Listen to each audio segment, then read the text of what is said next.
singhiozzo l'ha sempre avuto, l'aveva ancor prima di nascere, l'aveva a scuola e quando era militare, l'aveva col brutto tempo, l'aveva con il bel tempo. Mister Hiccup il singhiozzo l'ha sempre avuto.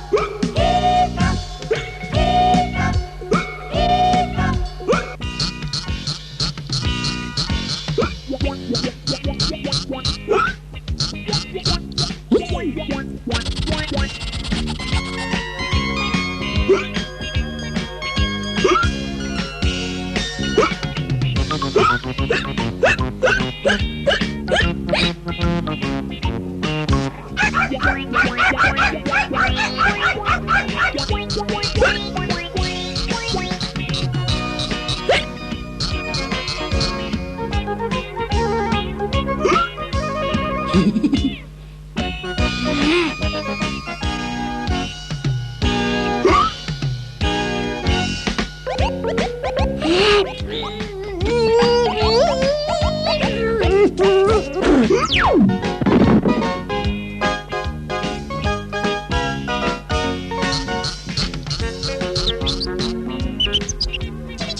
Ma perché non provi a farti passare il singhiozzo?